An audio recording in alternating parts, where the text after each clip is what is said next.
विलास, खरं तर आज या सगळ्या चर्चेच्या निमित्ताने जो एक स्टँड सुरुवातीला घेतला आहेस त्याबद्दल खरोखर मी त्याबद्दल तुझे आणि चॅनलचे दोघांचेही आभार आभार मानतो.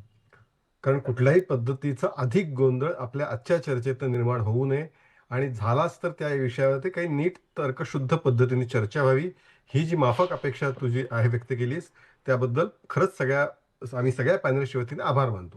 Thank you sir. मुळामध्ये असं आहे की माननीय अजित पवारांचा मृत्यू हा महाराष्ट्रावरचा एक मोठा आघात आहे. हं. एक प्रचंड मोठा नेता, महाराष्ट्रामधले जे काही मोजके अत्यंत 3-4 नेते आहेत, त्यापैकी एक असलेला महत्वाचा नेता असं अकाली जाणं याचा एक फार मोठा मानसिक, भावनिक सगळ्या प्रकारचा धक्का हा आपल्या सर्वांना महाराष्ट्रातील नागरिकांना बसला. ही वस्तुस्थिती आहे, ही वस्तुस्थिती नाकारता येणार नाही.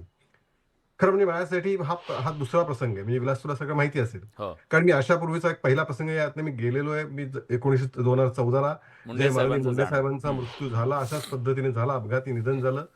त्यानंतरनं ज्या पद्धतीच्या चर्चा, नंतरचं वातावरण हे सगळं म्हणजे त्यावेळी तर सगळं माहिती असेल. त्या सगळ्या बीडच्या ज्यावेळी त्यांना अंत्यविधीच्या वेळी काय झाला गोंधळ, हा आपण सगळ्यांनी बघितला. कारण लोकं स्वीकारायलाच तयार नव्हती की मुंडे साहेब गेलेत.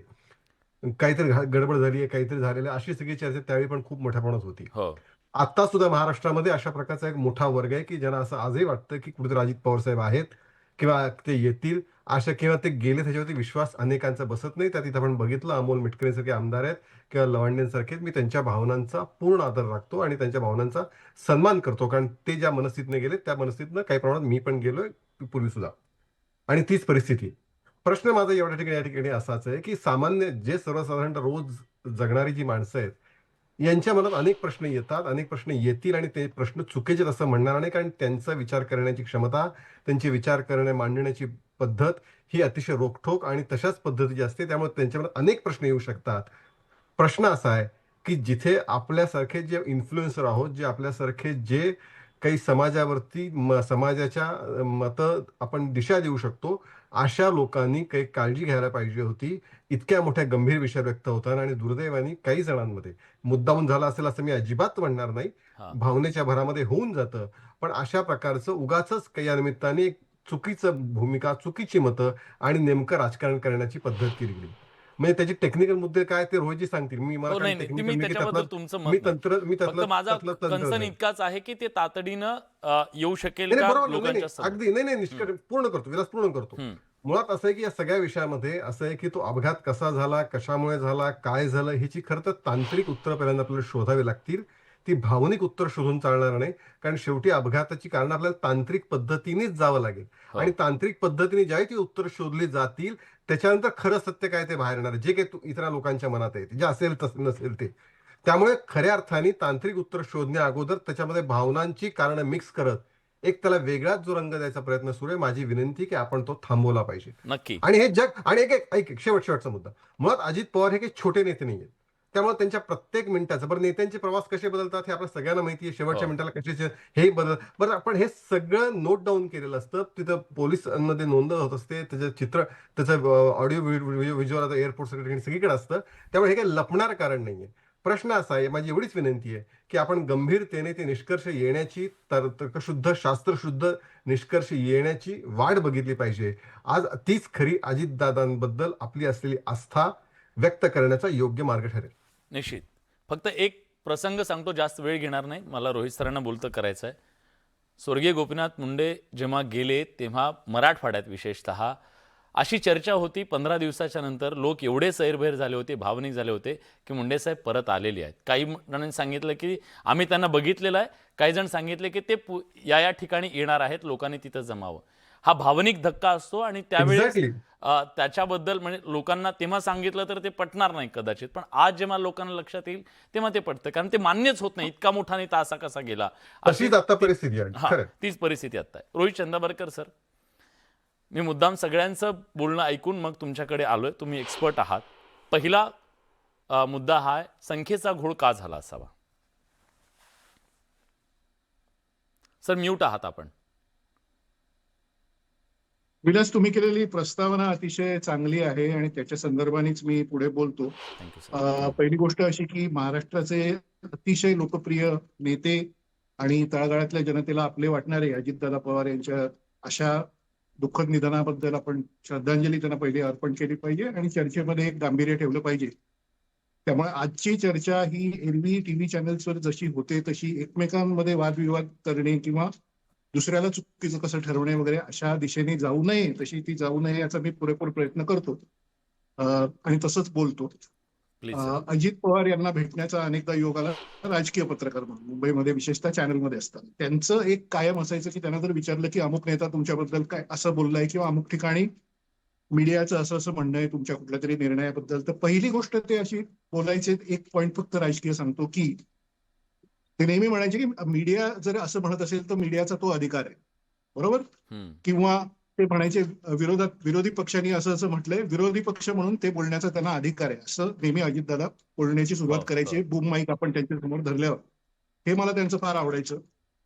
लोकशाहीची मूल्य त्यांच्या मनात आणि त्यांच्या मेंदूमध्ये रुजलेली होती हे दाखवणारं ती गोष्ट होती. अशी एवढं फक्त राजकीय बोलून याच्या पुढचं सगळं मी तंत्रज्ञान विषयक बोलणार आहे. हम्म. आणि अजितदादा असं जे बोलायचे किंवा असं बोलण्याची त्यांची जी सवय होती, तो धागा मी पुढे धरून असं म्हणतो की अमोल मिटकरीजी हे महाराष्ट्रातले लोकप्रिय आमदार आणि तळागाळाशी कनेक्ट असलेले नेते आणि विकास लवांडे सुद्धा महाराष्ट्राच्या जनतेतून आलेले नेते, हे जे काही मत मांडतायत ते मत मांडण्याचा त्यांना अधिकार आहे. हो. त्या प्रकारे अजित पवार म्हणायचे. तसंच ते मी म्हणतो की विरोधी पक्षाचे आमदार असोत, सत्ताधारी पक्षाचे आमदार असोत, ते जे काही भावना व्यक्त करतायत किंवा संशय व्यक्त करतायत, तो लोकशाहीमध्ये त्यांना ती व्यक्त करण्याचा, माध्यमात ते बोलण्याचा त्यांचा अधिकार मी रिस्पेक्ट करतो. ते बोलण्याचा त्यांना अधिकार आहे. ओके, हे आता आपण बाजूला ठेवू. यापुढे आपण राजकीय वाद, राजकीय चर्चा असा हा विषय ठेवायला नको. हो. आणि केशव जे म्हणाले प्लीज सर, त्याप्रमाणे तांत्रिक मुद्द्यावर बोलू. आक्षेप आणू. तांत्रिक आपण याच्याकडे आणू. तर आता तांत्रिक दृष्टीने पहिली गोष्ट म्हणजे डीजीसीएची अत्यंत सखोल आणि सविस्तर चौकशी याच्यामध्ये लागलेली आहेच, प्रत्येक अपघातामागे लागते तशी. याशिवाय महाराष्ट्र सरकारची म्हणजे क्राईम इन्व्हेस्टिगेशन वाल्यांची सुद्धा चौकशी लागलेली आहे. याच्यामध्ये पायलट का बदलला गेला, जो नवा डेप्युट केला गेला त्या ठिकाणी त्याची बॅकग्राऊंड अशी असताना त्याला तिथे का लावलं गेलं ड्युटीवर वगैरे, ह्या सगळ्याचा तपास पूर्णपणे होईल. त्याचे सगळे डिटेल्स येतील. तोपर्यंत आपण त्या विषयात थांबलं पाहिजे. हा मला अत्यंत महत्वाचा पॉईंट वाटतो जो अमोल मिटकरी यांनी उपस्थित केला. आणि त्याच्यावरचं उत्तर माझ्याकडे नाही की ड्युटी का बदलली गेली, दुसरा पायलट का लावला गेला, कारण तो व्यवस्थापनाचा भाग आहे, तो तंत्रज्ञानाचा भाग नाहीये.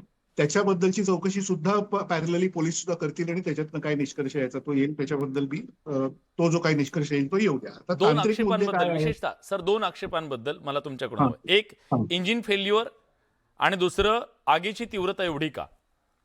तांत्रिक मुद्द्याकडे येताना पहिली गोष्ट मी अशी सांगतो की डीजीसीए अहवाल हा फायनल निष्कर्ष असेल तरी सुद्धा 35 वर्ष एव्हिएशनचा अभ्यास केला म्हणून मी स्वतःला अभ्यासकच मानतो, एक्सपर्ट नव्हे, एव्हिएशन अभ्यासक म्हणून हे सांगतोय मी. आणि हे अनेक पायलट्स बोलत आहेत किंवा एव्हिएशन विषयातले तज्ज्ञ बोलत आहेत की जे काही लक्षणं दिसत आहेत, सीसीटीव्ही कॅमेरामध्ये जी लक्षणं दिसत आहेत किंवा अन्य ठिकाणी जे काही क्रॅश साईट आहे तिथे जी लक्षणं दिसत आहेत, त्याच्यामधून साधारणपणे असं दिसतंय की विमान एका बाजूला झुकलंय, ते अगदी जमिनीच्या जवळ येईपर्यंत त्याच्यामध्ये कुठला स्फोट किंवा काही तांत्रिक म्हणजे स्फोटाची जी काही लक्षणं असतात तशी लक्षणं तिथे दिसत नाहीयेत वगैरे. आणि जमिनीवर ते आपटल्यानंतर 3 सेकंदांनी 4 सेकंदांनी सामान्यपणे स्फोट होतो, कारण तेवढं टेम्परेचर मी तुम्हाला सांगतो टेक्निकल भाग की साधारण 1000 ते 1200 डिग्री पर्यंत पोहोचतं त्यामध्ये, त्या एक्सप्लोजन मध्ये. तर ते फ्युएल हे मुख्यतः अशा अपघातामध्ये फ्युएल टँक जर फुल असेल विशेषतः तर त्याच्यामध्ये एक्सप्लोजन ते अत्यंत ज्वलनशील असल्यामुळे त्याचं एक्सप्लोजन होऊन ते टेम्परेचर 1000 ते 1200 डिग्री पर्यंत साधारण 3 सेकंदात पोहोचतं. असा प्रकार तिथे झालेला आहे. मल्टिपल एक्सप्लोजन्स का झाली, गावकरी म्हणत असतील मल्टिपल एक्सप्लोजन झाली, हे अगदी बरोबर आहे. असे होतात जेव्हा विमान आदळतं, कोणतंही विमान आदळतं. तुम्ही अहमदाबादच्या क्रॅशचं बघा, त्याच्यामध्ये होतं असं की विमानात वेगवेगळ्या भागात वेगवेगळे ज्वलनशील काही गोष्टी असतात. काही ठिकाणी केबल्समध्ये काही ज्वलनशील भाग असतो कारण त्याला ल्युब्रिकंट्स लावलेले असतात. काही ठिकाणी बाकीच्या गोष्टी ज्वलनशील असतात. जशी जशी आग पसरते, मुळात आग ही फ्युएल टँकच्या तिथून पेटते, म्हणजे स्फोट तिथे होतो पहिला. त्याच्यानंतर जे काही आग जशी पसरते तिथे जो ज्वलनशील भाग जास्त असेल, एखाद्या विमानाच्या पुढच्या भागापर्यंत आग पोचली की तो स्फोट होतो. डाव्या बाजूला पोचली की तिथे इंजिन मध्ये जे फ्युएल पोचलेलं असतं त्याचा स्फोट होतो. त्यामुळे असे स्फोट जमिनीवर होणं हे सामान्यपणे अहमदाबाद क्रॅशमध्ये सुद्धा आपण बघितलं किंवा सगळ्या क्रॅशमध्ये बघितलं जातं. हम्म. पुढची गोष्ट अशी आहे की साबोटाजमध्ये हे केअरफुली ऐका, मी तुम्हाला स्पष्टीकरण देतोय महत्वाचं, हम्म. की साबोटाज जेव्हा असतो किंवा स्फोटकं विमानामध्ये लावलेली असतात तेव्हा किंवा केबल वगैरे कापून टाकलेले असतात तेव्हा सामान्यपणे विमान टेक ऑफ केल्यानंतर काही सेकंदातच कोसळतं किंवा काही मिनिटात कोसळतं, कारण ते स्फोटक जे लावलेलं असतं ते लगेच ऍक्टिव्हेट होतं किंवा त्याला एक टायमर असतो, तो काही फार दीर्घकाळ टिकू शकत नाही, त्यामुळे तो लगेच स्फोट काही काळाने होतो. एअर इंडियाच्या कनिष्क नावाच्या बोईंग विमानामध्ये 1985 मध्ये काही दहशतवाद्यांनी स्फोटकं लावली होती. ते कॅनडाहून भारतात येणारं विमान समुद्रावर असताना अटलांटिक महासागरात कोसळलं. त्यावेळी 3 तासाचा टायमर त्या स्फोटकाला लावलेला होता आणि केबिन आपल्या ह्याच्या खालच्या कार्गोमध्ये जे बॅगेज असतात त्याच्यामध्ये ती स्फोटकं लावलेली होती. आता त्या घटनेनंतर लगेचच पुढच्या महिन्यापासून जगभरामध्ये एक्सरे चेकिंग सुरू झालं बॅगांचं.